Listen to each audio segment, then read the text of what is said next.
महाराष्ट्र में चल रहे वसूली रैकेट को लेकर अब दोस्तों जब धीरे धीरे इन्वेस्टिगेशन आगे बढ़ रही है तो धीरे धीरे ऐसी चीजें सामने निकल कर आ रही हैं जो वाकई में हैरान कर देने वाली हैं और सीधे तौर पर इस बात पर इशारा करती हैं कि महाराष्ट्र में सीधे तौर पर कानून की धज्जियां उड़ाई जा रही थी। कानून को ताक पर रखकर सारी व्यवस्थाएं चलाई जा रही थी।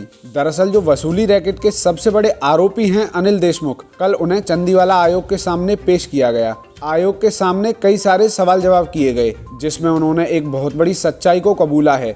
अनिल देशमुख ने आयोग के सामने कबूल किया कि सचिन वाजे 14-15 साल से निलंबित था और अचानक कैसे उसे क्राइम ब्रांच में ऑपरेशन लीड करने के लिए अपॉइंट कर दिया जाता है। सचिन वाजे के खिलाफ लिखित और मौखिक दोनों तरीके से अनिल देशमुख के पास शिकायतें आ रही थी। उन्होंने ये भी बताया कि तमाम अधिकारियों ने जो इस बात को लेकर ऑब्जेक्शन किया था कि जो 14-15 साल तक लगातार निलंबित अधिकारी है वह अचानक CIU में कैसे सीधा ऑपरेशन लीड कर सकता है। और अनिल देशमुख ने भी कहीं ना कहीं ये माना है कि 14-15 साल का निलंबित अधिकारी एक साथ आते ही कैसे केस लीड कर सकता है। और दोस्तों जो अंबानी के घर के बाहर एंटीलिया के बाहर जो स्कॉर्पियो मिली थी जो विस्फोटक पदार्थ से लदी हुई थी, उस ऑपरेशन को लीड करने के लिए ही परमवीर सिंह ने सचिन वाजे को अपॉइंट किया था। इस तरीके का दावा किया है अनिल देशमुख ने परमवीर सिंह और सचिन वाजे को लेकर। अब दोस्तों सबसे ज्यादा हैरान कर देने वाली बात यह है कि प्रदेश के पूर्व गृह मंत्री ये बात कबूल करते हुए दिखाई दे रहे हैं सचिन वाजे की जिस तरीके से बहाली की गई वह सरासर गलत थी। अनिल देशमुख आज इन सब बातों को कबूल कर रहे हैं और कह रहे हैं कि सचिन वाजे को लेकर उस समय भी शिकायतें आई थी।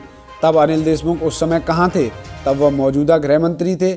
उनके संज्ञान में सारी बातें अगर थी तो उस समय उन्होंने विरोध क्यों नहीं किया? क्यों उन्होंने कानून को ताक पर रखकर 14-15 साल से निलंबित अधिकारी को सीधे जांच अधिकारी बना दिया, सीधे क्राइम ब्रांच में अपॉइंट कर दिया? इसका मतलब तो यह है कि कहीं ना कहीं अनिल देशमुख ने पद पर रहते हुए पद का दुरुपयोग किया।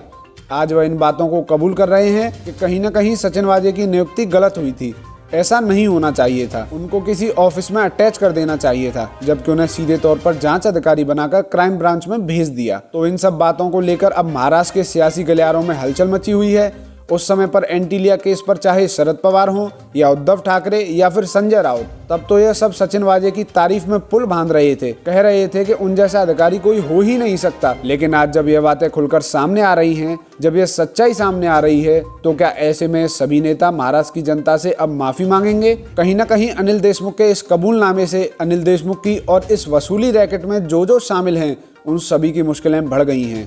देखना दिलचस्प होगा कि आगे की कार्रवाई में कौन कौन लपेटा जाता है। बहरहाल आपकी क्या राय है इस पूरी खबर पर हमें कमेंट कर अवश्य बताएं। अगर चैनल पर नए हैं तो चैनल को सब्सक्राइब अवश्य कर लें। धन्यवाद।